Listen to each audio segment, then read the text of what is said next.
Una de las cosas que más me apasiona del mundo empresarial es que por mucho que hayas leído y por mucho que hayas visto, nunca paras de descubrir nuevas ideas, personas interesantes que no conocías y, por supuesto, nuevas historias que contar. Esta semana he descubierto un inversor muy interesante que había permanecido fuera de mi radar durante muchos años y puede que ni siquiera te suene su nombre. Él es Ralph Wagner y estos últimos días he estado leyendo su libro, Una cebra en un país de leones. Otro libro también muy bueno y fuera del radar.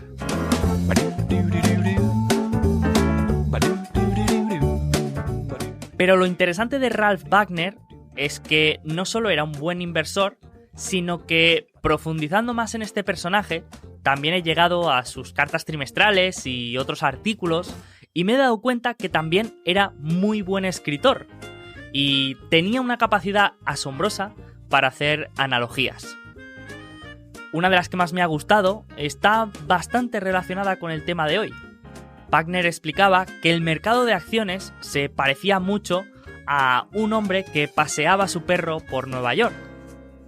Durante varios años, este hombre realizaba cada mañana el mismo recorrido con su perro. Empezaba en el Círculo de Colón, paseaba por Central Park y acababa en el Museo Metropolitano de Arte.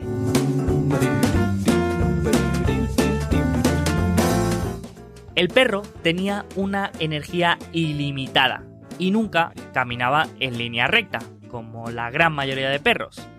Siempre se movía de un lado al otro de manera totalmente aleatoria.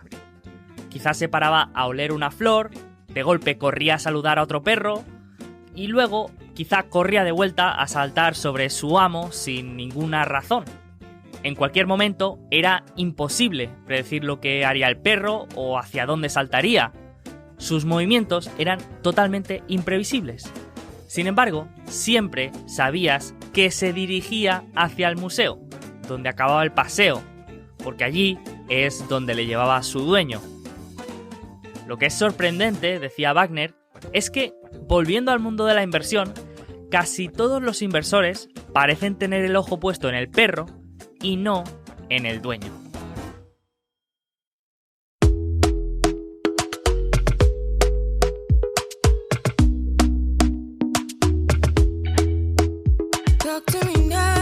He pensado mucho estos días sobre esta analogía del perro y su amo con el nuevo máximo histórico del precio de Bitcoin. Me parece curioso el sentimiento colectivo que genera el precio de Bitcoin, tanto cuando baja de forma repentina como cuando llega a máximos históricos.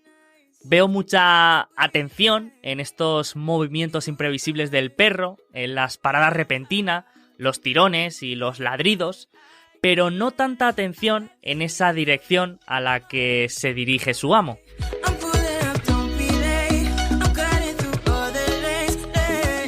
Y para hablar de esto, se ha pasado por las oficinas de Alfa Positivo, otro inversor también fuera del radar, aunque este probablemente más conocido, porque ya se ha pasado por el podcast alguna vez, y es el consultor oficial de Bitcoin de Alfa Positivo.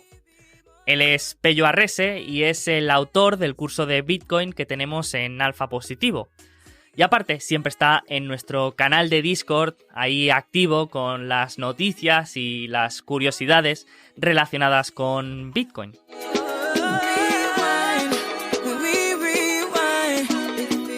En el episodio de hoy vamos a hablar de una parte crítica de la red de Bitcoin. Vamos a hablar de la minería. Y la vamos a ver desde el punto de vista del negocio de la minería. Desde cómo ha evolucionado esta actividad. También hablaremos de los actores más relevantes y también de las empresas mineras con el caso de Argo Blockchain. Una empresa muy interesante y que Pello conoce bastante en profundidad. Así que, tanto si te interesa Bitcoin como si todavía estás en ese grupo más escéptico, esta charla seguro que va a ser muy interesante.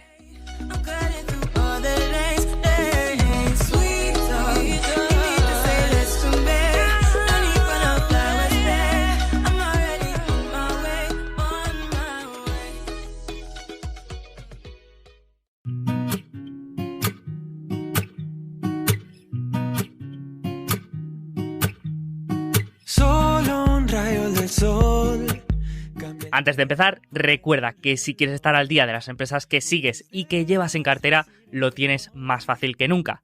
Porque con la app Quarter podrás acceder a la información periódica que publican las empresas y escuchar las conferencias trimestrales como si estuvieras escuchando un podcast. Además, esta semana estoy seguro que la vas a necesitar más que nunca, porque tenemos por delante las presentaciones de resultados de nada más y nada menos que empresas como Facebook, Google, Amazon, Apple, Microsoft. Vaya, que todas las grandes se han puesto de acuerdo. Aparte, la aplicación es 100% gratuita y cada día van añadiendo nuevas funcionalidades muy interesantes. Ya la tienes disponible en la Play Store o en la Apple Store. Y ahora ya sí, empezamos.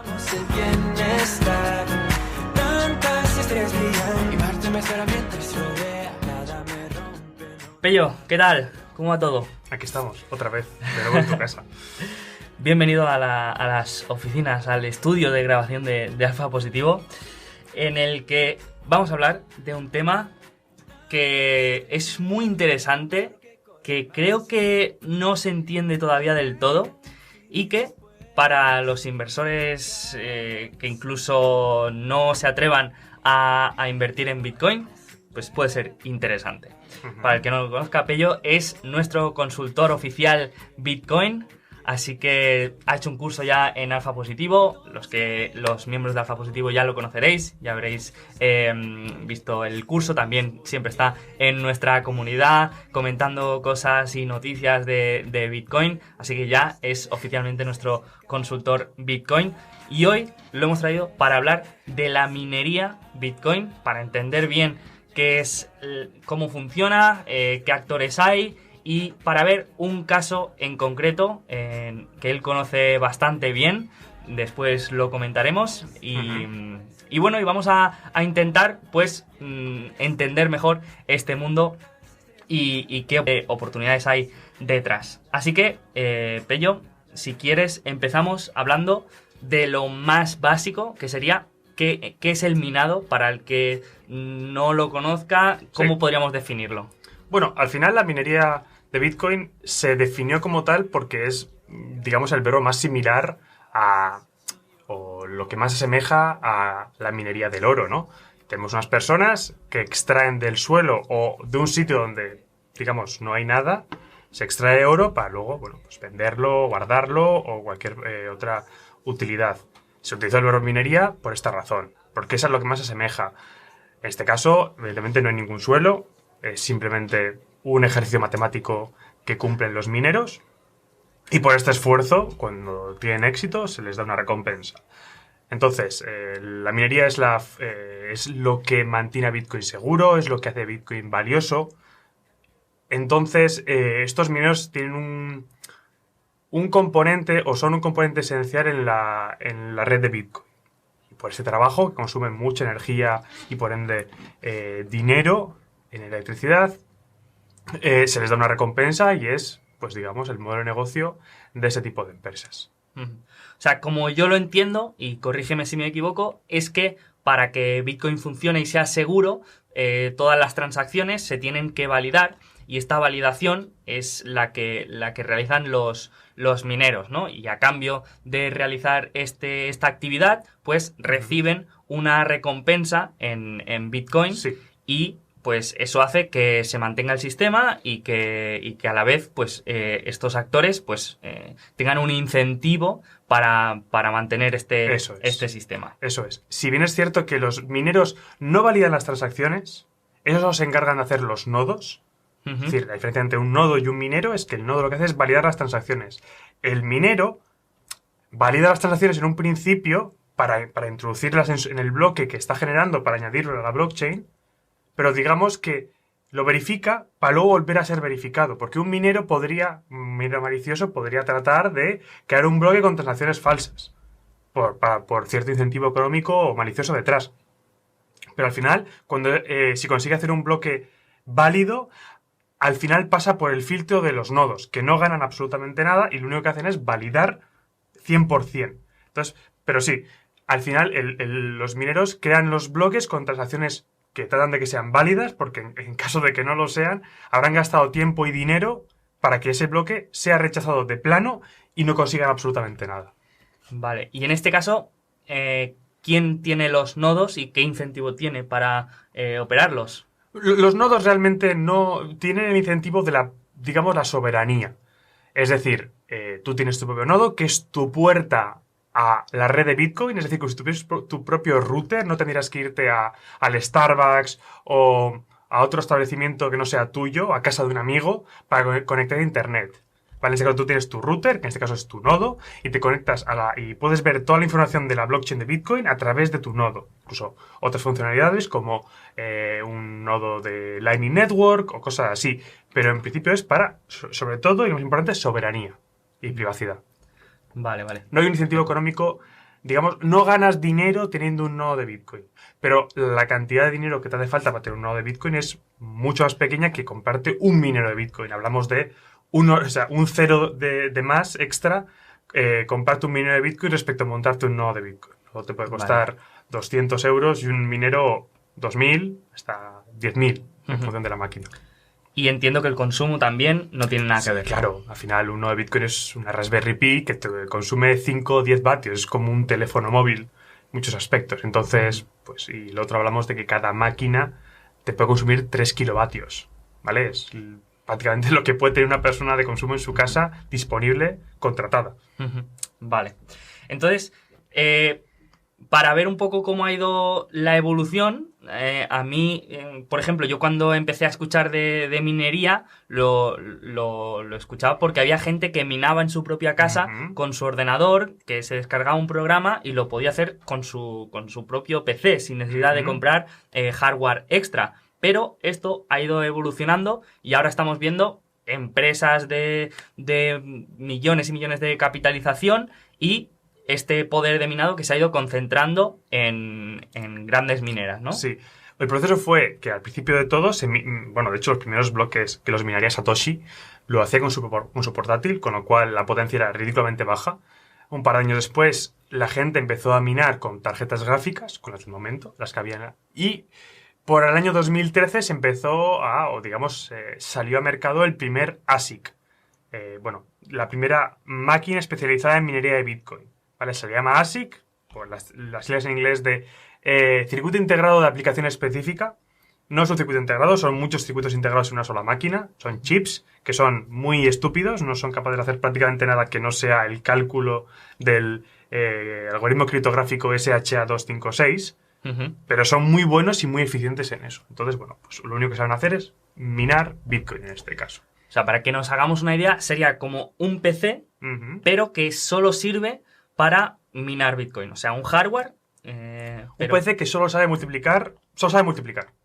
Vale. O sea, si le pides dividir, te lo podría hacer, pero tardaría tanto tiempo que mejor no intentarlo. Vale. Y al final la minería de Bitcoin es el proceso, le llamamos el hash rate, que hablaremos luego más adelante.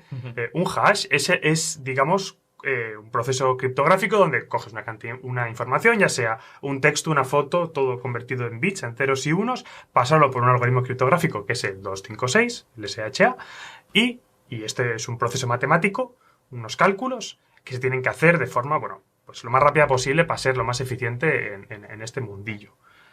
Te digo, cada intento o cada vez que se pasa esa información al SHA-256, que es convertirlo en información de 256 bits, esto es muy técnico, pero bueno, este proceso es un cálculo matemático, llamamos multiplicar, cada intento es un hash.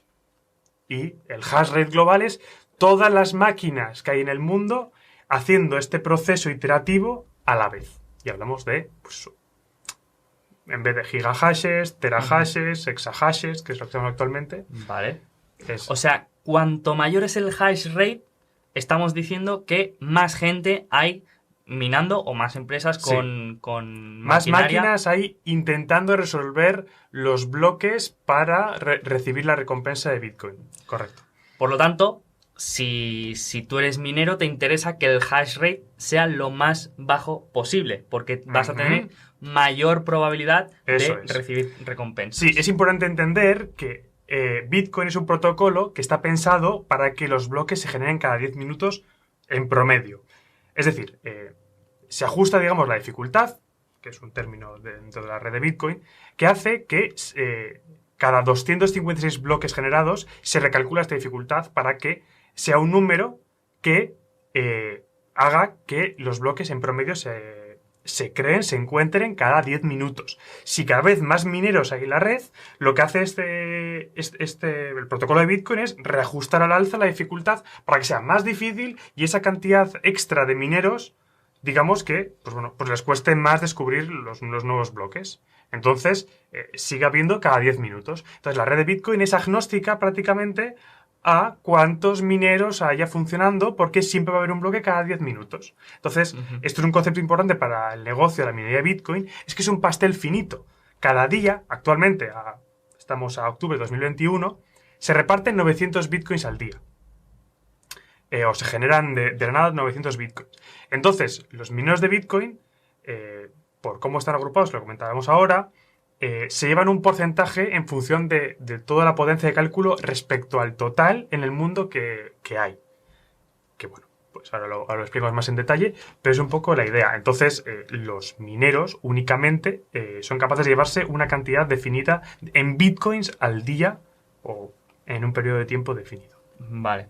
Y esta evolución hacia la concentración de pocos actores, es decir, en vez de que muchas personas minen en casa, que todo esté concentrado en pocos actores, es peligroso para el funcionamiento de Bitcoin, porque yo había escuchado que una gran parte del poder de minado estaba concentrado en China hasta hace poco, ahora veremos qué ha pasado, pero claro, era como un argumento de peligro, ¿no? De riesgo hacia la red Bitcoin. Sí, bueno, antes digamos que hay dos partes, ¿no? La concentración y dónde están los mineros, ¿vale? La concentración hablamos del hash rate en pools. Los mineros, antiguamente lo que hacían, ahora 10 años, trataban de, o incluso al principio de Bitcoin, minaban lo que se llama en solo, ¿vale? Individualmente. Es decir, trataban por su cuenta encontrar un bloque válido y cuando lo hacían se llevaban toda la recompensa a ellos. Claro, según esto, cada vez más personas tenían más hardware minando, cada vez era más difícil que tu hardware recibiese una recompensa. Entonces lo que hacían era agruparse en una cosa que se llama pools. Es decir, echan su poder de cómputo a una piscina de cálculo. Entonces, de esta manera, se coordinan para encontrar un bloque satisfactorio y reciben un porcentaje de esa recompensa que ha conseguido todo el pool en su conjunto y se llevan un porcentaje en función de lo que hayan aportado. Es decir, no te la juegas a que, en vez de que te toque un bloque cada 100, lo que haces es llevarte un 1% por cada bloque. Digamos, no, te distribuyes el beneficio, en vez de tenerlo todo de golpe, lo tienes cada poquito de forma más recurrente. Porque, por ejemplo, si se puede dar el escenario de que yo, con mi portátil, que tiene muy poca potencia computacional, me ponga a minar Bitcoin y tenga la suerte de que me caiga la recompensa a mí. Hay muy poca probabilidad, pero... Es absurdamente pequeña, pero sí. Pero podría darse el caso. Y también podría darse el caso de tener un equipo más profesional y estar un mes minando Bitcoin y que no conseguir nada, y claro. no recibir nada. Entonces, vale. Si te metes tú con todo ese hardware... Bueno, te has gastado una gran cantidad de dinero en este hardware, claro, es mucho más probable que te toque a ti si tú empiezas tú solo. Pero claro, si tú te metes en un pool, lo que haces es ir recibiendo, lo que vayan recibiendo ellos, los pools de minería, te van pagando en función de lo que tú hayas aportado. Entonces, pues tienes pequeños pagos más recurrentes y no esperar a que al final del periodo que te acabe tocando recibas todo el reward. Vale. Entonces, hace un poco más predecible y más asumible el coste de electricidad, ya que estás teniendo pequeños ingresos que te van cubriendo incluso los costes o tienes un beneficio. Pero estos pools de minería, digamos, están reuniendo poder computacional de varios actores, pero ¿lo unen, digamos, a nivel físico o se puede hacer de manera descentralizada? O sea, de hecho, es descentralizada. O sea, el pool centraliza, el pool centraliza el esfuerzo, pero digamos que las máquinas están colocadas en cualquier parte del mundo y las máquinas lo único que tienen que hacer es como, vale, yo me uno a este pool en concreto. Pero si el pool cobran comisiones, son casi como un ETF, cobran un porcentaje del dinero que ganan, ¿no? O o el hash rate que manejan. Entonces, si ellos se pasan de listos y quieren cobrar más fee del que lo hace la competencia, tú, como dueño del hardware, lo único que tienes que hacer es, vale, mira, pues dejo de minar en tu pool y me voy a los de al lado que me cobran mucho menos. Al final, la centralización, digamos, el pool podría hacer un ataque coordinado, pero al final nunca tiene el control de las máquinas. Si ven que este pool trata de hacer cosas mal, la gente lo único que tiene que hacer es desconfigurar de uno e irse a otro. El coste son 2 clics. Ujú. Entonces, la centralización es... hasta hablábamos de que había en China una gran concentración física de ASICs, que eso es verdad. Había gran cantidad, de hecho, del entorno, el 40-50% del hash rate mundial, no de las máquinas, porque eso no se sabe, pero sí del hash rate mundial estaba en China. Y China prohibió la minería de Bitcoin. Entonces, ¿qué hicieron todos los chinos? Agarraron todas sus máquinas, las empaquetaron y se han ido del país. Se han ido a Pakistán, algún otro país de la zona, digamos, colindante con China, pero muchos de ellos se han ido a Estados Unidos o a Canadá, pero Canadá menos. Estados Unidos se han ido mucha gente. ¿Por qué? Porque Estados Unidos es un gran país, tiene superficie, tiene una gran capacidad de creación energética por ser grande y ya digamos tiene una población importante. Entonces, pues bueno, pues es un sitio donde pueden ir para, digamos, pueden encontrar lugares donde el coste eléctrico sea bajo. Ujú. Ya sea por la ubicación del estado o porque encuentren una ubicación cercana a una central nuclear, con lo cual reducen todos los costes de transmisión a cero, los costes de peaje, todo tipo de costes eléctricos, se enchufan directamente a la central nuclear, reduciendo todos los costes al mínimo. Ujú.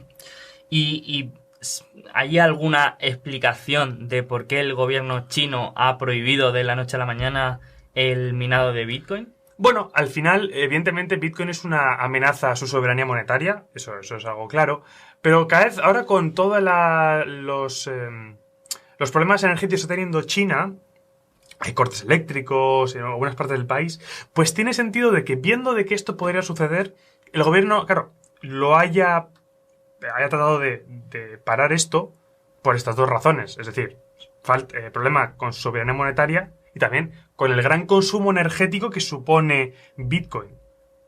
Porque es energía que se está dedicando a algo que no es la industria, las casas. Ya digo, no es una cantidad una cantidad despreciable, pero bueno, tampoco es... consume como un país pequeño de energía, digamos, la red de Bitcoin. Y por ende, si decimos que China tiene la mitad del hash rate, pues más o menos se puede estimar que tiene la mitad de ese consumo que se estima. Vale. Por lo tanto, ahora digamos que el hash rate mundial se ha distribuido más de manera internacional, ¿no? Y ya no está tan Ahora se está concentrado. concentrando en Estados Unidos, por lo que hemos comentado. Es un país muy amigable con la propiedad privada y con las leyes y, bueno, pues permite... Y también capacidad de generación eléctrica. Porque hay países que son muy amigables, bajos impuestos, pero no hay donde puedas enchufar 50 megavatios de consumo en un lugar pequeño. No es posible. Claro, no te puedes llevar un equipo de estos a las Islas Caimán, que sería el mejor sitio, por ejemplo, pero no tienes esa... Claro, necesitarías construir una central nuclear en las Islas Caimán, que bueno, que es fantástico porque reduces el coste de la electricidad a los habitantes, pero claro, es que hay que construirla y bueno, pues muchas veces no merece la pena, está claro. Vale. Pero también, aparte de los pools de minería, que serían empresas que reúnen poder computacional de muchos actores diferentes, también han ido creciendo las empresas que ya se han empezado a dedicar de manera profesional al minado, ¿no? Que son empresas que se dedican a comprar maquinaria en grandes cantidades y quizá pueden llegar a tener más poder que un pool de minería. Sí, hay alguna empresa que ahora mismo no lo tiene, pero lo tendrá si todo sigue adelante. Por ejemplo, Marathon Digital Holding se espera que tenga 10 exahashes. Es decir, los mayores pools de minería son más grandes que eso, pero los pequeños son más pequeños que toda esta cantidad de máquinas que va a poseer. Entonces, bueno, en este caso sí que estaríamos concentrando las máquinas bajo, digamos, empresas privadas que, pues ya digo, tendrían la voluntad de, pues, concentrar no solo el poder de minería, sino también las propias máquinas que tienen ese poder de minería.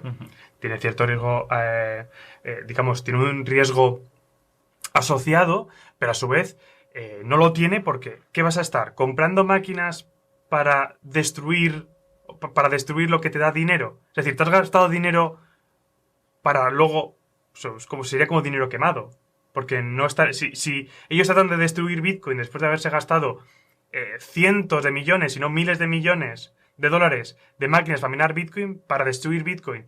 Hay por teoría de juegos, el incentivo creado es para que hagan las cosas bien. Entonces, pues bueno, sí que los pools de minería podrían ser, bueno, ellos no se juegan prácticamente nada. Claro. O se juegan muy poco. Tienen su negocio que está basado en eso, pero no... No se tienen que gastar millones de dólares en maquinaria, porque luego serían un pisapapeles. No hay tanto skin in the game, por decirlo así. Exacto. El incentivo creado no es tan sano como el de estas empresas. Perfecto. Pues yo no sé si hay pools de minería cotizados o hay empresas que nos puedan venir a la mente, pero sí que hay empresas cotizadas de minería profesionalizada. Y yo sé que hay una que tú especialmente conoces muy bien, así que yo creo que sería interesante profundizar en el negocio de la minería de Bitcoin y de criptomonedas, porque también vamos a ver que hay minado de otras criptomonedas, y verlo con el caso de Argo Blockchain, que es una empresa que conoces bien, así que creo que puede ser mejor para entender cómo funciona el negocio. Como ejemplo. Sí, es un ejemplo... Creo que es un buen ejemplo de gestión, al menos, digamos que lo hacen bastante bien, de forma con cabeza. Esta empresa, bueno, es una empresa canadiense, muy pequeña respecto a otras cotizadas, que bueno, pues primero de todo salió a cotizar en 2018, si no me equivoco. Básicamente lo que hacían era alquilar el poder de minería, es decir, tú podías, en vez de comprarte una máquina, podías pagarles a ellos por un tiempo las máquinas que tienen. Entonces, los beneficios que saque esa máquina te los llevas tú. Pero tú, mientras tanto, les pagas pues el coste eléctrico, coste de mantenimiento y un cierto beneficio. Claro, esto algo que tuvo muy de moda, pero con el Bitcoin cayendo y tal, pues la gente dejó de interesarle. Y al final, pues bueno, decidieron empezar a minar para ellos mismos. Entonces, bueno, es algo que siguen haciendo, ¿no? Y bueno, pues al final le salieron a cotizar para comprar más máquinas y bueno, pues es un negocio donde todo el coste es prácticamente CAPEX de crecimiento, porque o estás comprando un terreno o levantando un edificio para comprar donde albergar las nuevas máquinas que compras, que a su vez te van a generar más beneficio o más facturación. Entonces es un modelo de negocio bastante sencillo. No requiere de entender los 4 pasos o 4 conceptos básicos de la minería de Bitcoin y a partir de ahí encontrar, o si nos interesa invertir de esta manera, con su apalancamiento operativo que ahora explicamos, de estar expuesto a Bitcoin de una forma, pues, o con cierto apalancamiento operativo que te ofrece este negocio. Porque al final, si suponemos que el hash rate global se mantiene y la minería de bitcoins mantiene, pues bueno, si el precio de Bitcoin sube, su coste energético, todos sus costes se mantienen completamente iguales, sin embargo, los costes, o sea, los beneficios aumentan porque Bitcoin ha subido de precio y ellos no han tenido que hacer absolutamente nada. Vale. Eso es lo interesante desde el punto de vista de Argo. Comenzaron a funcionar en Canadá, son canadienses, de hecho, empezaron a cotizar en la bolsa de Londres, en el AIM. Bueno, más barato cotizar y creo que salieron con 30 millones de libras de capitalización en su momento. Y bueno, pues empezaron en Quebec, donde tienes prácticamente toda la energía es hidroeléctrica, llueve mucho, hay presas por todas partes, con lo que la energía eléctrica cuesta muy poco. Hablamos de quizás 3 centavos de dólar americano por kilovatio hora. O sea, cuando aquí en España rondamos los 25-30 ahora mismo en casa. Claro, hay muchos costes, impuestos de por medio. En este caso no lo hay. Vale. Y justamente también antes hemos comentado lo del skin in the game, en este caso también podemos decir que tenemos skin in the game porque es una de tus mayores posiciones, tienes un gran peso y la conoces muy bien. Sí, la llevo siguiendo ya un año y medio, más de un año y medio, con posición abierta un año y medio prácticamente, y bueno, pues la llevo siguiendo desde entonces, mayor posición, junto con Bitcoin, pero bueno, esto es Bitcoin apalancado, sí, sin duda, por supuesto. La empresa no tiene ningún tipo de deuda, al final, miento, tiene algo de deuda, pero que la abrieron y la van a cerrar a final de año, con lo cual digamos que ha sido algo temporal para financiar unos costes de CAPEX hasta salir a cotizar en el Nasdaq, ya lo ha hecho, pero bueno, sí. Perfecto. Pues si quieres, para ir estructurando un poco este análisis, podríamos empezar por la primera línea que encontramos, que son los ingresos y las ventas, que en este caso estaríamos hablando de el 100% de los ingresos que provienen de las recompensas de minado de Bitcoin. Ya no... Estrictamente no es el 100%, porque hay ronda el 95-98%, porque el restante es Zcash. Hace un año o algo más de un año, encontré una muy buena oportunidad de comprar unas máquinas muy baratas, o digamos de alta rentabilidad, que la rentabilizaron súper rápido, para minar Zcash. Zcash es una moneda, digamos, está basada en Bitcoin, es casi un clon de Bitcoin con algunos aspectos cambiados. Mina otro algoritmo, evidentemente, ahí el cambio. Pero bueno, digamos que encontré una oportunidad de sacarle rentabilidad muy rápido a estas máquinas. Se rentabilizaron como el retorno sobre la inversión fue como en 2 meses. Y bueno, pues las siguen funcionando, no consumen mucho y dan algo de dinero. Pero sí, el 90 y mucho por ciento del beneficio es minería de Bitcoin y es en lo que se centra. Vale, o sea, prácticamente casi el 100% de los ingresos son de las recompensas de Bitcoin y de Zcash, pero digamos ya no tiene esa parte de ingresos de alquiler de maquinaria, ¿no? Hace ya mucho tiempo que dejaron este negocio. Ahora sí que han hecho es gestionar máquinas de otras personas. Es decir... alquilan ellos las máquinas. Bueno, no, lo que hacen es personas que compran las máquinas, no tienen lugar donde enchufarlas y gestionarlas, se las dan a Argo y Argo se encarga de enchufarlas, mantenerlas limpias, pues, todos los costes eléctricos, todo. Y ellos cobran, pues como quien...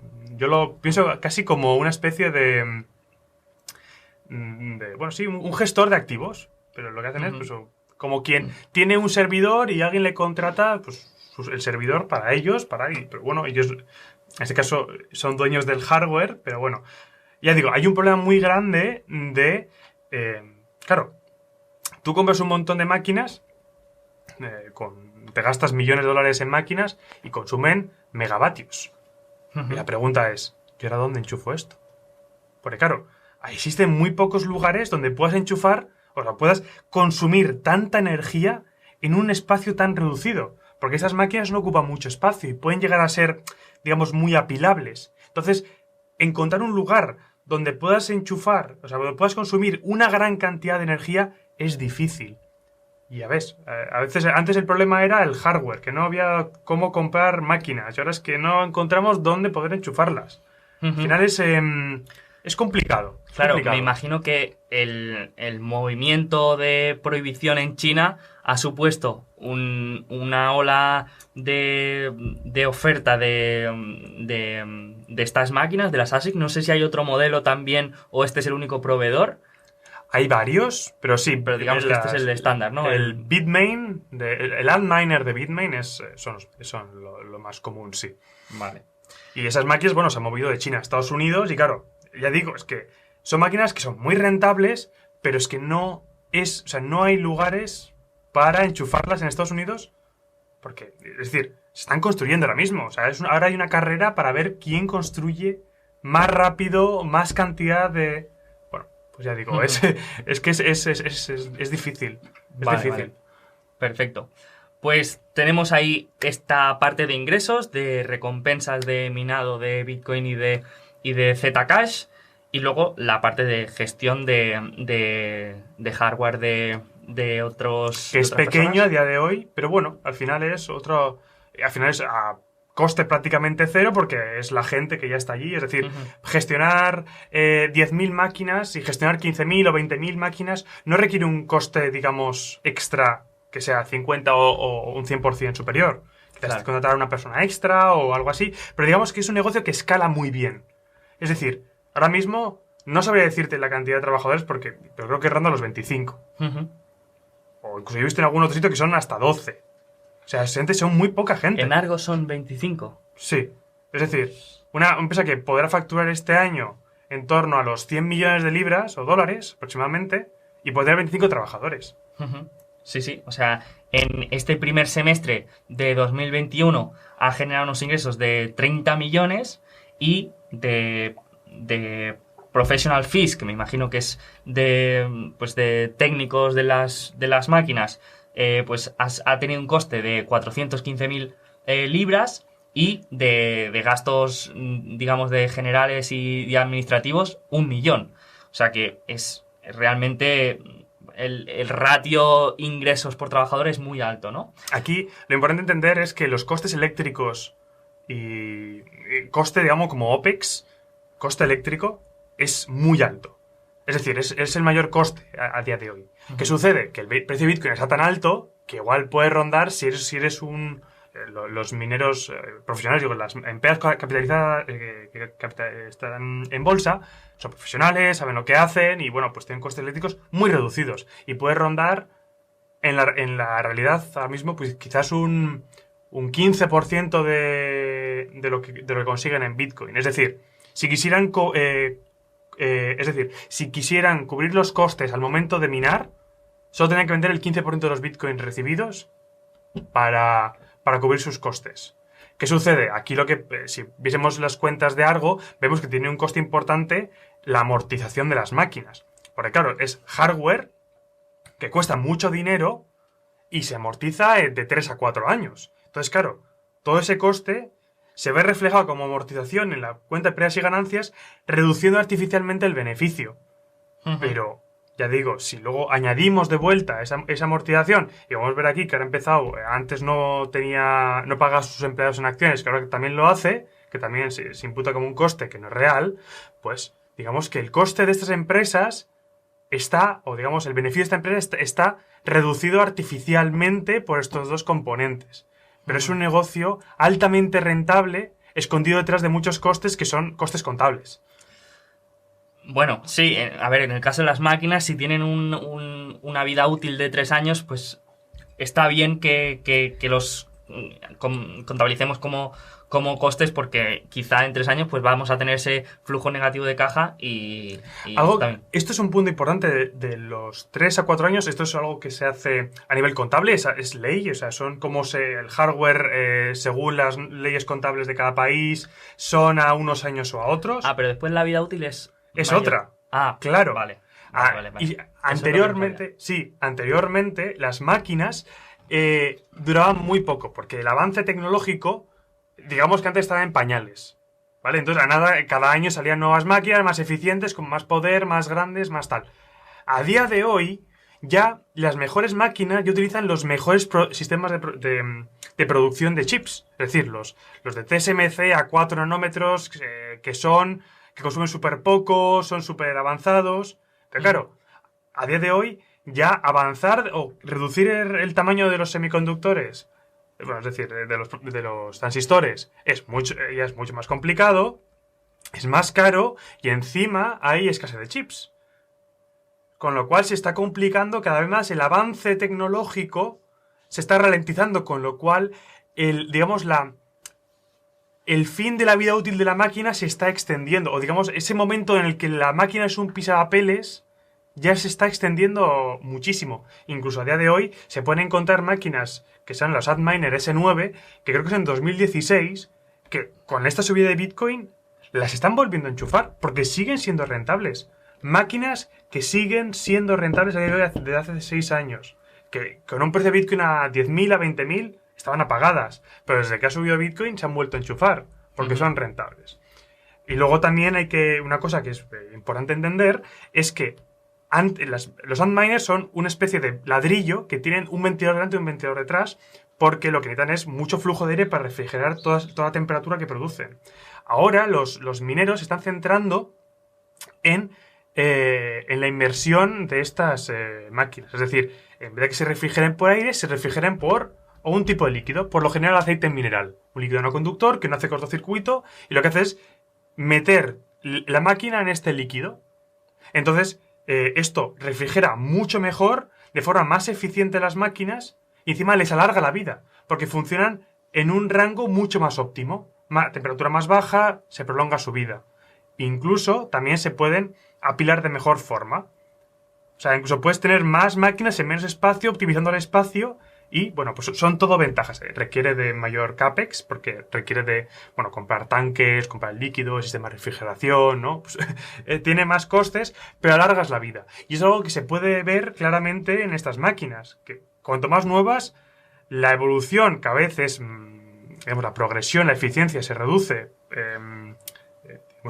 progresivamente. Y eso hace que su vida útil también se alargue. Y, pues bueno, pues duren más tiempo. Son todas cosas que, digamos, que a los players existentes les beneficia respecto a los posibles competidores que pueden llegar a entrar a la luz de la rentabilidad de este negocio. Vale. Perfecto. Pues entonces llegamos al margen bruto que, mirando ahora el último informe semestral del primer semestre de 2021, es del 50%. Es decir, hemos tenido unos ingresos de 30 millones, unos costes directos en los que incluimos energía y amortización de 10 millones y de estos ingresos de recompensas de Bitcoin, más o menos, ¿qué porcentaje transforman a efectivo y qué porcentaje van acumulando en criptomonedas? A día de hoy es algo que, bueno, realmente no lo sabemos. Sí que, digamos que todo ahora mismo, actualmente, a octubre del 2021, todos los mineros de Bitcoin están aguantando todos los Bitcoin que pueden tener. Es decir, sí que, pues entiendo que venden para cubrir sus costes, pero ya digo que son costes latente bajos respecto a lo que consiguen. Entonces, claro, es algo que podemos ver en las gráficas de, digamos, cuántos Bitcoin tenemos en exchanges. Esta gráfica vemos cómo las reservas de los exchanges van cayendo. ¿Por qué? Porque cada vez hay más Bitcoins que se están sacando de circulación. Incluso los mineros, y añadiéndose a esto, es que los mineros no están vendiendo. Es decir, lo están aguantando. ¿Por qué? Porque no tienen los mineros de Bitcoin son personas que están convencidas de que el precio de Bitcoin va a subir. Por eso, lo minan y no lo venden. Esto lo que hace es quitarle presión vendedora a Bitcoin, porque no hay gente que lo quiera vender. Y si lo juntamos con que la gente está comprando los Bitcoin en los exchanges y los está retirando porque los quiere guardar para largo plazo, esto hace como una presión de subida del precio de Bitcoin importante. Ya digo, los mineros de Bitcoin han sido unos players importantes en todo esto, porque antes margen de minería podía rondar el 30% cuando el Bitcoin estaba a 10.000. Ahora hablamos del 80%, 85%. Esto implica que, bueno, pues no hay necesidad de vender. Aquí, por aportar un dato, la cuenta del balance de Digital Assets, que es el equivalente de efectivo en Bitcoin y en criptomonedas, ha pasado del 31 de diciembre de 2020 de 4,6 millones, ha pasado a 30 de junio a estar a 32 millones. O sea, una acumulación muy, muy importante, ¿no? Y vemos que aquí se refleja claramente porque han pasado de 4,6 a 32 millones. O sea que sí, efectivamente, la intención es ir acumulando Bitcoin, así que esto le da otra vuelta también a la inversión en esta empresa, porque no solo estás exponiéndote a Bitcoin con apalancamiento operativo, sino que también tienes ahí Bitcoin en el balance, ¿no? O sea Claro, que también. al final es una forma de... Consiguen Bitcoin de forma muy barata y como no tienen necesidades de efectivo o son bajas, pues lo guardan. Al final esto es un juego a largo plazo donde si Bitcoin hace lo que tiene que hacer, que es subir, sería un error vender. Entonces esta gente lo que hace es guardarlo. Al final el almacenaje tiene un coste cercano a cero. No es como el oro, que tienes que contratar un baúl con guardias armados, no, en este caso se guarda en un sitio, independientemente de la cantidad que tengas de Bitcoin, y lo dejas ahí. Y ya cuando suba el precio y te haga falta dinero, ya lo venderás. Por supuesto, a un precio más alto.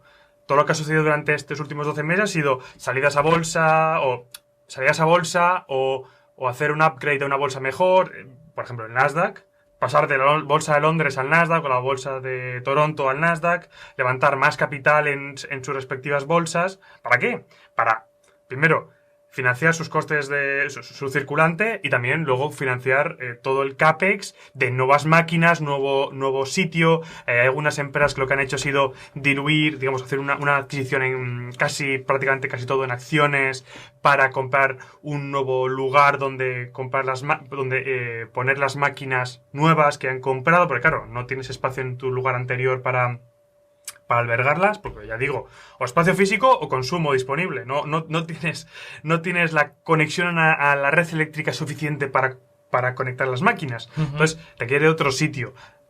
Algo, por ejemplo, lo que está haciendo es construir en Texas una nueva facility, una nueva nave industrial para albergar las nuevas máquinas a costes eléctricos muy bajos. Si no me equivoco, lo tengo aquí, Riot lo que ha sido adquirir prácticamente, no ha sido todo en acciones, también una parte en cash, pero la mayor parte en acciones de un nuevo site en Texas pues ya digo, ya construido, ya operativo, pero bueno, lo han comprado. O sea, al principio, digamos, lo que buscaban era máxima eficiencia energética, estar ahí donde la energía fuera más barata, y ahora se encuentran problemas de espacio. Por ejemplo, en Quebec me imagino que... A tope. Que ahí también podría ser interesante mirar cómo han ido evolucionando los precios del real estate, de los terrenos que estén cerca de esas presas hidroeléctricas. Realmente en Quebec, casi todas partes, de hecho es barata, en casi todas partes. La red eléctrica, digamos, que está en Quebec, es barata en general. O sea, no específica. Claro, pero me imagino el precio del suelo. El precio del suelo. Sí. Que pues cerca de una presa hidroeléctrica históricamente nunca ha tenido más atractivo que el que pueda tener por otras razones. Ahora, al estar cerca de energía barata, pues estas grandes mineras pueden haber hecho inflar este precio del suelo. Entonces, ahora por tema de suelo, tienen que moverse a otros sitios que quizá el precio de la energía es más caro, pero que tienen...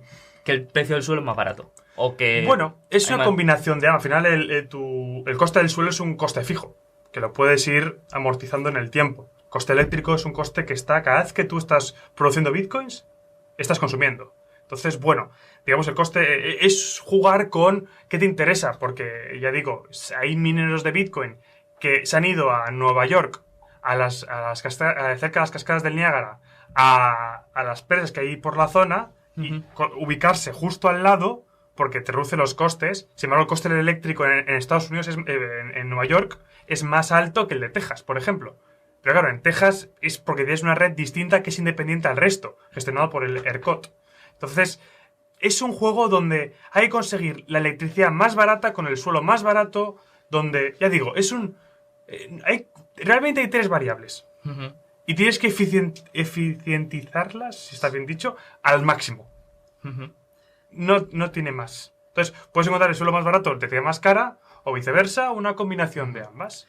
Claro, porque aquí el problema es que cuando pensamos en mineras, tenemos la imagen de esa habitación llena de hardware y de ventiladores y de todo. Pero es que estamos hablando de naves de miles y miles de metros cuadrados. Entonces, ahí ya la cosa se complica. Claro, tienes un consumo altísimo que no todo el mundo... Quiero decir, tú podrías montarlo en cualquier parte. Pero, por ejemplo, Argo ha tenido que buscar... Bueno, ha buscado en Texas justamente la parcela de al lado de una subestación eléctrica. Porque es que y está rodeado de molinos aerogeneradores. ¿Por qué? Bueno, la subestación es importante porque es que sin ella no puedes abastecerte de esa semejante cantidad de energía. Ya digo, no requiere de estar avispado, y de ser rápido. Porque claro, también es importante las máquinas. Tener acceso a energía barata y a las máquinas lo más rápido posible. Porque si, por ejemplo, si tú eres lento y todo el mundo ha duplicado su capacidad, pero tú no, acabas de reducir a la mitad tu poder de minado respecto al resto del mundo. Tu share, el porcentaje de todo lo que hay, se acaba de reducir. Es decir, si tú tienes un exahash, por poner, que es lo que tiene Argo, y ahora lo va a aumentar, pero digamos que si el hash rate del mundo total es de 100 exahashes, Argo tiene un 1% del hash rate mundial. Sin embargo, si Argo está lento, y el mundo se mueve rápido y compra máquinas y aumenta hasta 200 exahashes, Argo pasa a tener el 1% al 0,5%. Entonces su beneficio en bitcoins se reduce a la mitad por esta razón. Entonces hay que estar rápido siempre de adquirir las mejores máquinas, más eficientes, lo más rápido posible para tenerlas funcionando lo antes posible, porque hay un coste de oportunidad. Claro, porque aquí yo creo que esta es el punto crítico que a mí siempre me ha dado el enfoque negativo con las mineras de Bitcoin, ¿no? Y es que si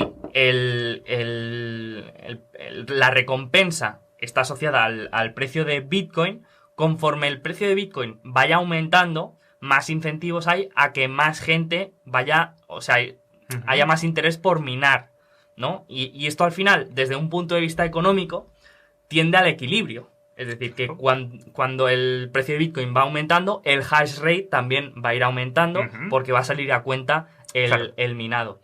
Pero claro, aquí tenemos el problema que este equilibrio se va a dar, pero pues hay una serie de dificultades como el acceso a maquinaria, el acceso a energía, todo esto, ¿no? Entonces, digamos que el mercado tiende al equilibrio, pero va muy lento porque hay una serie de barreras. Hay unas barreras de entrada muy complicadas porque, es decir, dinero barato ya sabemos que ahora mismo es lo que hay. Hay dinero barato, dinero fácil. ¿Qué sucede? Que podrías levantar 500 millones ahora mismo y comprar esas máquinas, gastarte los 500 millones en máquinas, bueno, y para la nave industrial para albergarlas, y puede que te las trajesen de aquí 1 año y medio. O 1 año, dependiendo de cuál sea el cuello de botella del momento, de oye, tengo todo el backlog lleno, o no puedo enviártelas, claro, o no hay chips, o lo que sea. O el transporte, mil cosas. Sí. Entonces, claro, tienes un coste de oportunidad brutal. La gente compra las máquinas y les llega al de 1 año, 6 meses como mínimo, o te compras una cantidad y te las traen a cachos. Entonces, ya digo, hay los nuevos players o ponen una cantidad ingente encima de la mesa que ya reduce su rentabilidad de facto, o, ya digo, es que los mineros actuales para mí se están creando su propio moat, su propio foso defensivo, que lo que hace es que requiere ya de por sí una gran cantidad de capital, expertise y bueno, ya digo, relaciones con tus proveedores, que sería Bitmain o no, pues, las utilities eléctricas de Estados Unidos o donde estén, para ponerlo todo a punto. Entonces, claro, la clave de aquí es ser el más rápido, por lo general, sin sobrepagar. O sea, estaríamos hablando de una especie de oligopolio, ¿no? Sí. De que hay 4 o 5, podemos decir, 4 o 5 nombres de grandes mineras. Y claro, el problema es que incluso con gran capital, si yo tuviera un gran acceso a capital, para ponerme a su nivel, pues tengo todos estos problemas de acceso terreno, electricidad, maquinaria, relaciones con tus... Es complicado. Claro. O sea, digamos, en un escenario en el que conseguir estos productos fuera muy sencillo, no sería viable, o no sería muy rentable tener una minera, ¿no? Porque el precio de las recompensas equivaldría siempre a tu coste. Claro, sería la tendencia, o en el caso ideal perfecto, que bueno, el mundo no es así, pero sí que es como a donde tendría que tender las cosas. Pero claro, hay al no ser fácilmente accesible a los recursos, Pues... Ahí es donde se puede conseguir el apalancamiento operativo, que es un poco la clave de estas ideas de inversión en mineras, ¿no? Que tú tienes un gasto fijo, Sí. un gasto fijo que es pues la compra de máquinas, el terreno, los alquileres, etcétera. Luego tienes un coste que es Variable, es la electricidad. La es electricidad, variable. pero los ingresos pues dependen del precio de Bitcoin, ¿no? Por lo tanto, digamos, ¿cuál podría ser el break-even ahora mismo? O sea, por ejemplo, si Bitcoin bajara a 20.000 dólares, ¿sería rentable? Para muchas mineras te diría que no. O al menos ya rondarían, ya estarían temblando de... Evidentemente no dejarían de minar, yo creo, porque al final esto es temporal y no dejarían de minar. Pero alguno yo creo que sí que apagaría. Yo, según mis cálculos, creo que Argo podría entrar en pérdidas a partir de los 10.000, 12.000 dólares. Ujú. Dependiendo de otros parámetros. Pero claro, si el precio de Bitcoin cae, deja de ser rentable para algunas mineras, cae el hash rate. Entonces, Argo tendría más porcentaje de todo el hash rate mundial, con lo cual le tocarían más Bitcoin, con lo cual sería más rentable. O, ya digo, es un juego donde siempre hay que tener la mayor cantidad de porcentaje del hash rate mundial al menor coste. Entonces, si el precio de Bitcoin cae, ganan menos en términos de dólares. Pero la dificultad se reduce porque hay gente que se ha salido del negocio, aunque sea temporalmente, y el que se quede va a recibir más parte del pastel. Entonces, es un juego donde, bueno, pues aquí el que gana es el que es más eficiente. El que hace las cosas con cabeza mejor. Y es un poco lo que yo he visto en Argo, así como resumen. Un resumen donde Argo se centra en el Smart Growth, que es lo que siempre dice Peter Wall, su CEO. Creo que ha sido el más inteligente a nivel de dilución al accionista. Ha sido el que menos ha diluido de las grandes. Ha hecho las compras, si bien quizás no en momentos ideales, bastante óptimamente. Ha ido poniendo dinero cuando, digamos, no ha diluido de más, con lo cual, ya digo, ha eso verificado los accionistas existentes y luego, bueno, ha comprado cuando, ya digo, cuando ha tenido ese dinero, cuando mejor le ha interesado a los accionistas. Ya digo, creo que han sido, pues, quizás hay gente que le haya gustado más la operativa de cómo han hecho todo el proceso de dilución y compra de máquinas de otros mineros. Estoy muy contento con Argo, creo que lo ha hecho bien. Pero bueno, sí que si bien es verdad que hay otras mineras que son muy buenas, lo han hecho muy bien en bolsa también, han sido muy buenas inversiones y no creo que sean estúpidos ni mucho menos y serán buenas inversiones lo más seguro. Ya digo, yo la que conozco mejor es Argo. Pero al final, para analizar cualquier empresa de minería de Bitcoin, es decir, Argo, Riot, Bitfarms, Marathon, Hut 8, son muy similares. Y hay que analizar cada caso y hacer el modelo para cada caso. Pero bueno, los conceptos son los mismos en todas y cada una de ellas, porque hacen exactamente lo mismo. De hecho, el hash rate que produce uno y otro es indistinguible. Es casi como una commodity. ¿Qué pasa? Que esa commodity cada vez sube más de precio. Y entonces, producirlo es ser Arabia Saudí en la producción del petróleo. Esa es un poco con lo que me gustaría que la gente se quedase. Ser Arabia Saudí de la producción del petróleo. Aparte, yo creo que al ser también un negocio difícil de entender o tener ciertas partes técnicas que los inversores quizá pues les cueste bastante, es una empresa que tiene una muy buena relación con inversores, ¿no? Yo animo aquí al que esté escuchando esto que vaya al canal de YouTube de Argo, que los siga en Twitter, porque es una empresa muy transparente, muy abierta, con una comunicación constante y que eso a mí pues siempre me gusta, ¿no? Sí, cada mes hacen el operational update, te dicen cuánto han minado en bitcoins, cuál es su rentabilidad, alguna noticia que pues hemos hecho tal, hemos entrado en un partnership con no sé quién. Luego también tienes al CEO haciendo question and answers y respondiendo preguntas de gente en Twitter. Ya digo, es un negocio que realmente no es complejo. O sea, ya digo, si tienes claro estos 4 conceptos que hemos estado hablando hasta ahora, es un negocio súper sencillo. Y bueno, pues hay que estar vivo para 4 cosas. Ya está. Y el resto funciona solo porque es que las máquinas, ya digo, pueden tener, no creo que tengan más de 25 trabajadores. Quizás ahora ha podido crecer porque bueno, pero realmente necesitas muy pocos trabajadores para hacer lo que hacen. Es todo CAPEX, es todo capital, funcionando 24/7 sin descanso. Y hemos dicho que aquí, pues, lo importante era el crecimiento y la velocidad. Y te quería preguntar si más o menos tenemos un guidance de cómo se va a conseguir este crecimiento, si se va a financiar directamente con los ingresos que van generando, si van a emitir nuevo capital, si van a endeudarse. ¿Han hablado de esto más o menos? Creo que Argo es de las pocas o la única empresa, no creo que haya alguna más que no hace un guidance de cuánto va a tener. Es decir, si vemos, por ejemplo, a Argo, Riot o Marathon, dice, pues para el Q4 de 2022 esperamos tener 10 exahashes, o 8 o 6 exahashes, no recuerdo respectivamente cada una.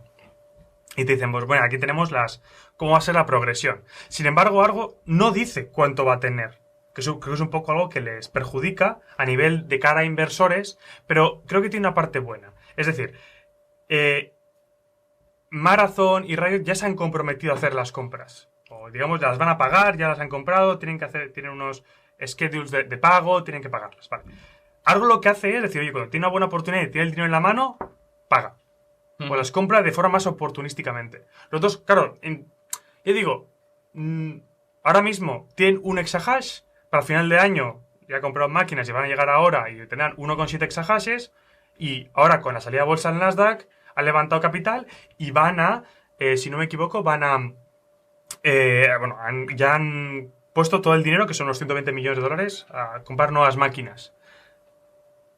Han comprado, bueno, creo que han hecho, el momento no era el ideal, pero creo que han hecho más o menos bien. Las máquinas no están tan caras como en mayo, por ejemplo, antes del crash de China y Elon Musk. Bueno, pues ya digo, no se casan con nadie, ¿no? Oye, pues cuando tengo, el ejemplo es el de las máquinas de Zcash. No son máquinas que minen Bitcoin, pero lo que hacen es minan Zcash y según lo minan lo convierten en Bitcoin.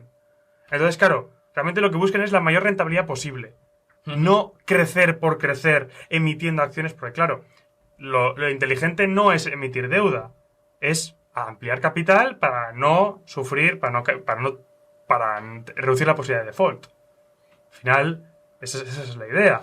Entonces, pues bueno, estos se han comprometido a crecer de cierta manera, que creo que van a poder, con lo que están minando y con cómo sube Bitcoin, les va a ir genial.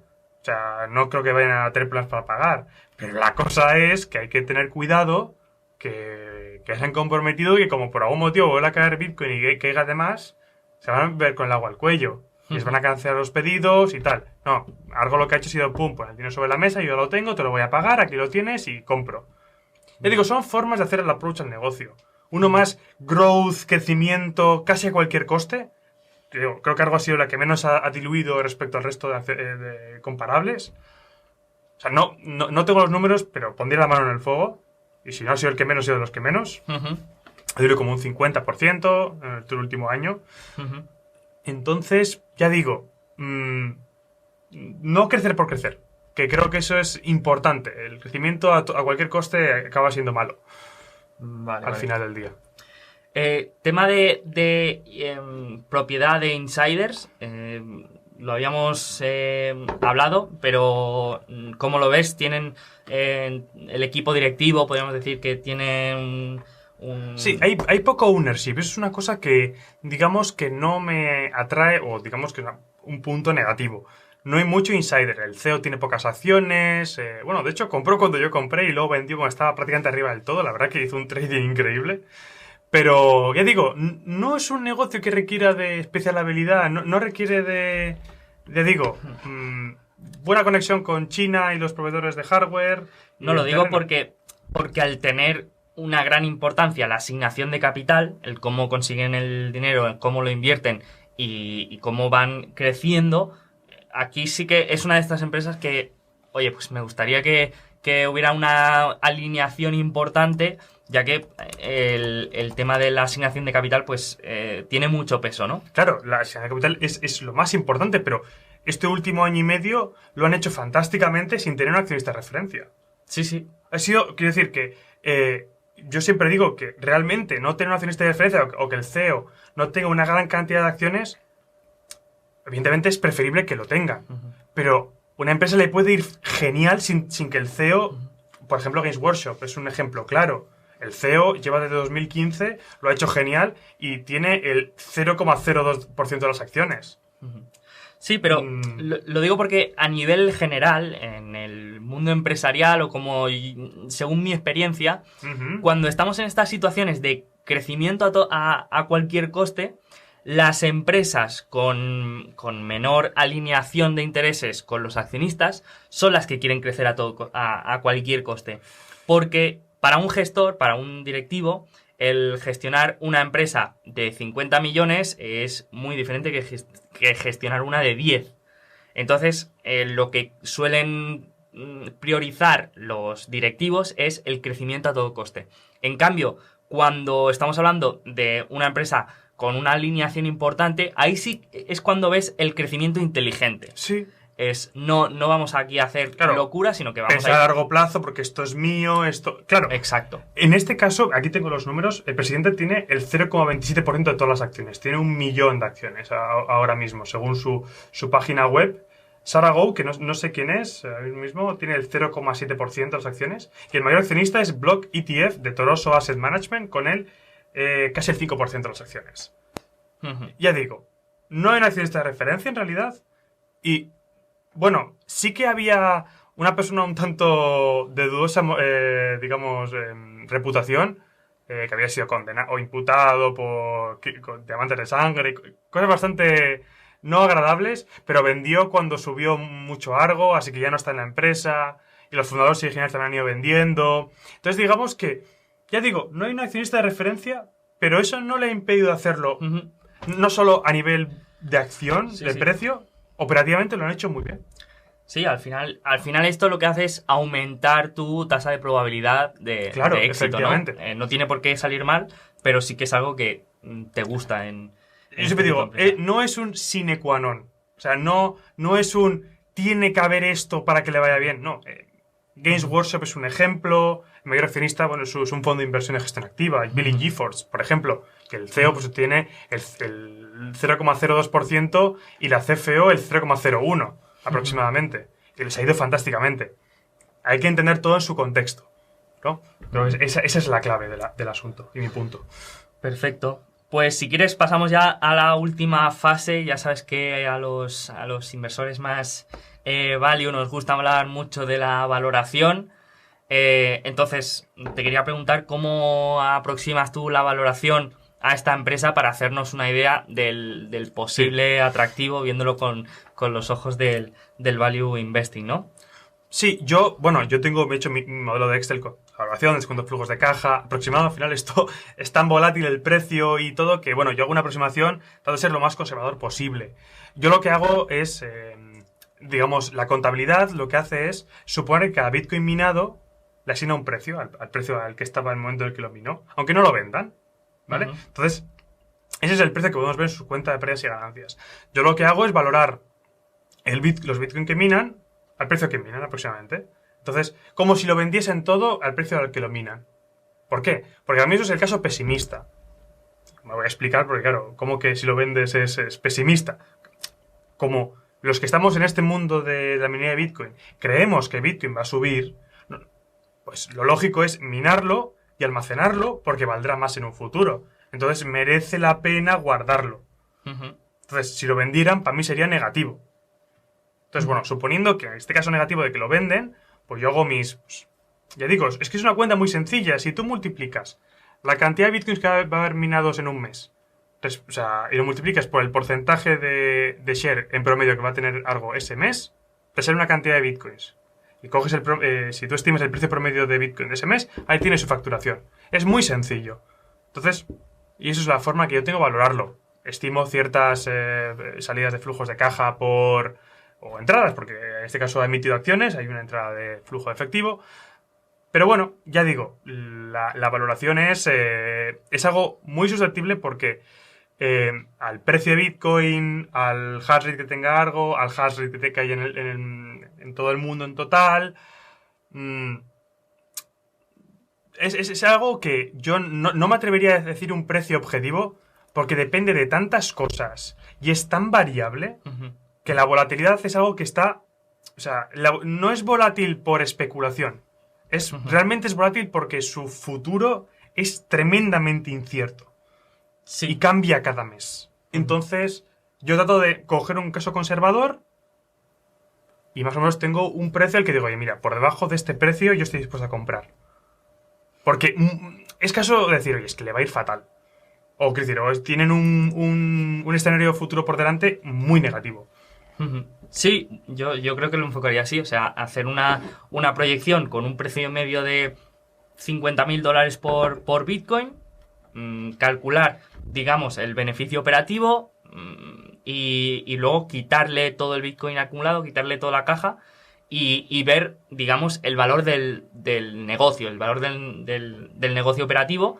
Y luego, digamos, la parte de Bitcoin, pues es opcionalidad, ¿no?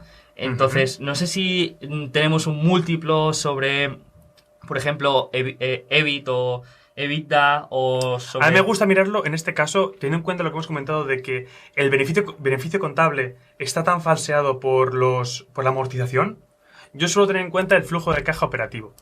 Vale. Suelo tenerlo en cuenta como, digamos, en vez de beneficio neto, lo tengo en cuenta como flujo de caja operativo. Y bueno, pues aproximadamente ahora mismo, teniendo en cuenta el precio al que está, pues yo lo estimaría en unas 15 veces el de este año, aproximadamente. Si todo va más o menos como tiene que ir hasta final de año, ahora mismo lo estimo que actualmente está a 15 veces flujo de caja operativo. Luego, claro, tienen un montón de CAPEX de crecimiento, ya digo, estos negocios no tienen CAPEX de mantenimiento, porque cada dólar que gastan, por lo general es siempre, de CAPEX hablo, es siempre o para nuevas máquinas o para un nuevo edificio en el que albergas nuevas máquinas, con lo cual es todo que le va a aportar más facturación a medio largo plazo. Entonces, casi todo su CAPEX es crecimiento. O sea, yo al final se lo resto porque al final es salida de flujo de caja, pero que entender que siempre este CAPEX es para crecer más, para facturar más, ya digo. Pues está menos, de 15 veces, está unas 12, 13 veces, normalizando el flujo de caja operativo de este primer semestre. Requiere mucha normalización porque hay mucha variación del precio de los Bitcoin almacenados. Tienes, bueno, ya digo, también tienes mucho dinero de prepayments hacia los proveedores de hardware de minería. Ya digo, bueno, te hablo de free cash flow, ¿no? Pero flujo de caja operativo, que lo tenemos aquí delante, también hay, bueno, pues hay ajustes que hay que hacer que yo no suelo tener en cuenta muchos de ellos a la hora de hacer mi flujo de caja. Yo calculo el beneficio neto que van a tener en función de los costes y les añado de nuevo la amortización y los pago, los share-based compensation, que son las acciones que le pagan a sus empleados. Por simplificarlo, porque hay tantas variables que tenerlo en cuenta en un modelo financiero, es decir, relativamente sencillo, ya es que se escapa. Sí. O sea, a mí me interesa ver cómo tú lo enfocas y sí, luego ahí hay que hacer, cada uno tiene que hacer un poco trabajo en el nivel de detalle que cada uno considere, ¿no? Pero claro, al final, si vas a decir, no, acabo de hacer este pequeño ajuste que baja la valoración de una libra a 99 centavos, a 9 peniques, no merecen la pena. Entender dónde está el rango de precio al que tú comprarías o dejarías de comprar, porque ya digamos que empieza a estar un poco todo priced in, o digamos que el caso ya más negativo ya se está descontando y bueno, pues eso ya depende mucho de es algo muy subjetivo. Lo que sí que es curioso es un poco la dinámica de precio de esta empresa, porque no va muy correlacionada con el precio de Bitcoin, o ha sido raro, si más no, la evolución del precio de los últimos meses, en el que Bitcoin ha tenido una fuerte subida, pero Argo se ha mantenido plana desde... No solo Argo, si miras, por ejemplo, Marathon sí que ha subido bastante, pero empresas como Riot, creo que sí que, por ejemplo, tampoco ha subido demasiado, si no me equivoco, tendría que mirarlo, pero sí, diría que no... Esta última subida no la ha tenido tanto como, por ejemplo, sí que la ha tenido Marathon. Ya digo, esta subida de Bitcoin ha sido menos... O sea, no se parece nada a la anterior. Digamos, la última subida de Bitcoin que hubo desde septiembre-octubre de 2020 hasta mayo de este año ha sido más de FOMO, más de, oye, que esto se va de las manos, hay que comprar. Esta subida de vuelta a los 60.000 siendo más natural, más como debería ser, sin apalancamiento, sin FOMO. Ya digo, no... Yo, recuerdo perfectamente de cómo era en Navidades ver cómo subía Bitcoin, había euforia. Yo ahora mismo está subiendo más incluso y yo no veo tanta euforia.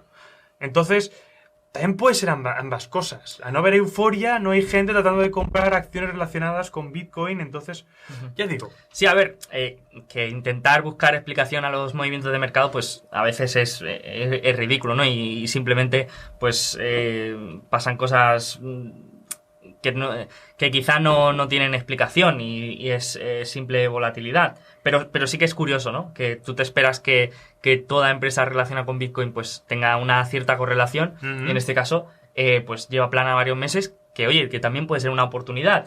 ¿Quién sabe? Desde luego pues es curioso, ¿no?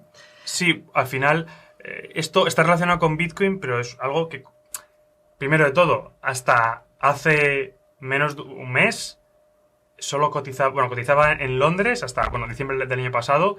En diciembre salió a cotizar al OTC, pero al secundario, o sea, al que está, no al mejor, sino, es que está el mejor, el Quality, y luego está el Venture, y luego está el Pink Sheets, y cotizó en el Venture. Luego lo ascendieron al Quality, pero eso ha estado cotizando ahí hasta hace un mes que salió al Nasdaq. Es decir, hace relativamente poco que está accesible a la gran mayoría de los inversores americanos. Entonces, pues bueno, es algo más o menos que no es una empresa como las americanas que ya cotizaban en Estados Unidos o en Canadá, pasaron a Estados Unidos, digamos, es más desconocida. Es más pequeña también, pero bueno, ya digo, yo esta es la que la conozco desde hace ya más de año y medio y me parece que han sido los más listos del patio haciendo las cosas. Toda opinión subjetiva y cada uno... Estoy dispuesto a debatir. Yo no tengo esta porque es la que más me gustó en su momento y he ido mirando otras y no me han hecho tanta gracia. Pues muy interesante.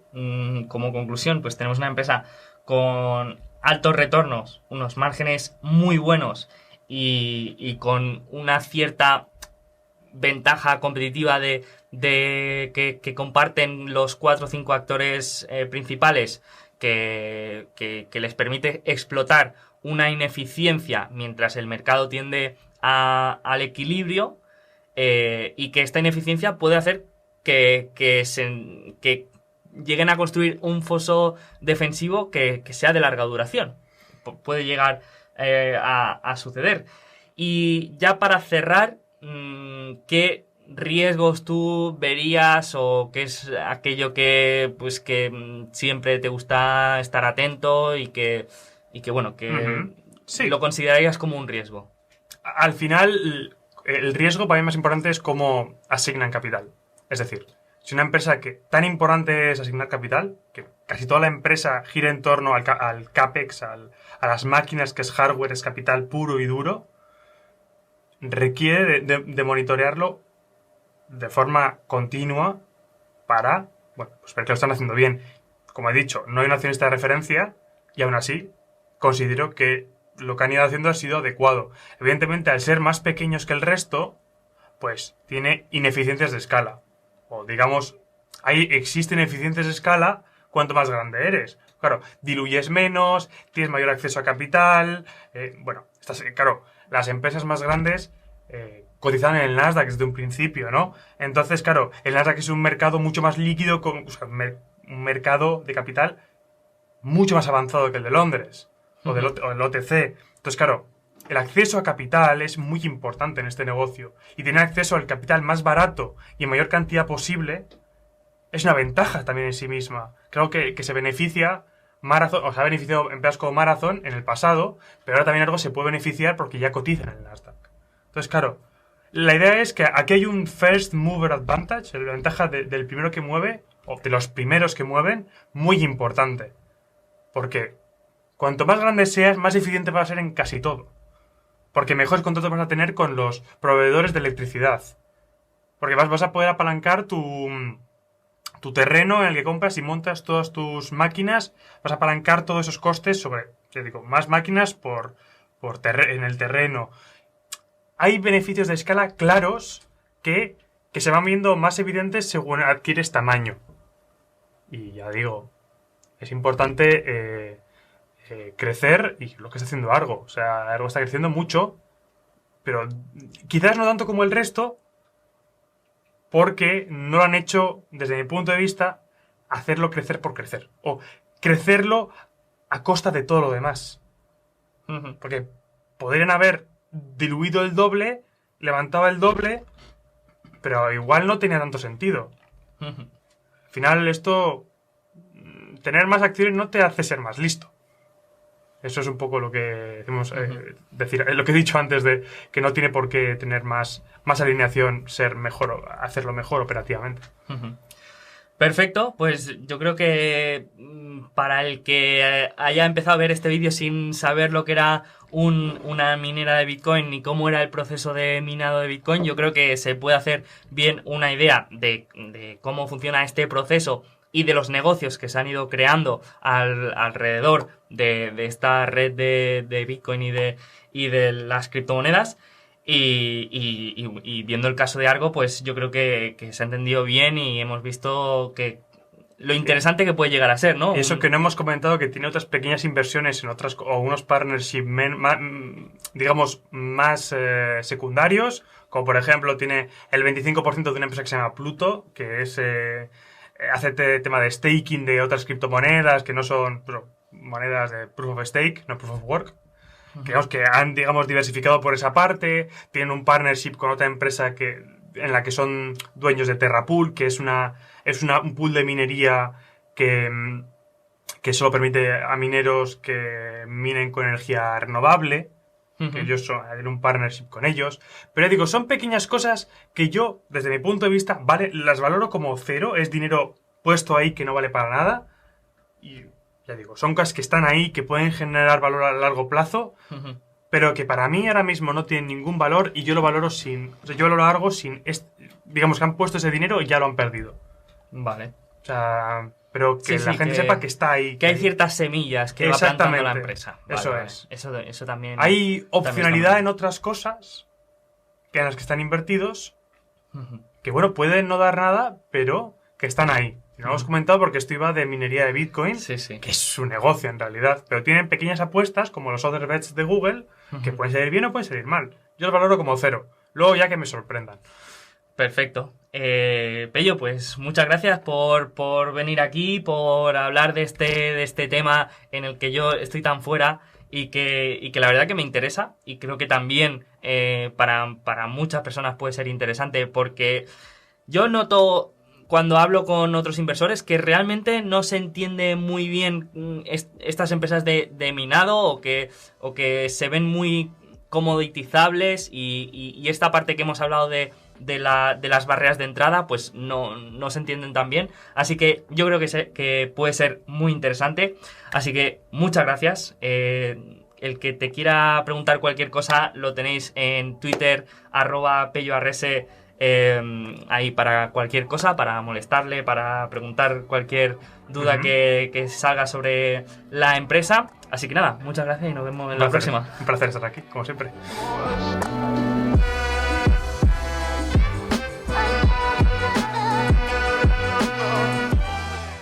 Bueno, pues espero que te haya gustado este episodio y nuestra charla con el invitado. Antes de acabar, recuerda que ninguna de las empresas de las que hablamos a lo largo del episodio suponen una recomendación de inversión y que desde aquí recomendamos siempre que cada inversor haga su propio trabajo de análisis. Y si quieres aprender a invertir y a hacer estos análisis de empresas, recuerda que tienes un curso gratuito de 40 días en el que te explico las metodologías y aprendizajes de los mejores inversores de la historia. Todo en alfapositivo.com/empieza. En la descripción del programa encontrarás el enlace. Aparte, recibirás análisis de empresas que hago y las mejores herramientas de inversión. Así que nada más, muchas gracias por estar ahí y que tengas una rentable y feliz semana.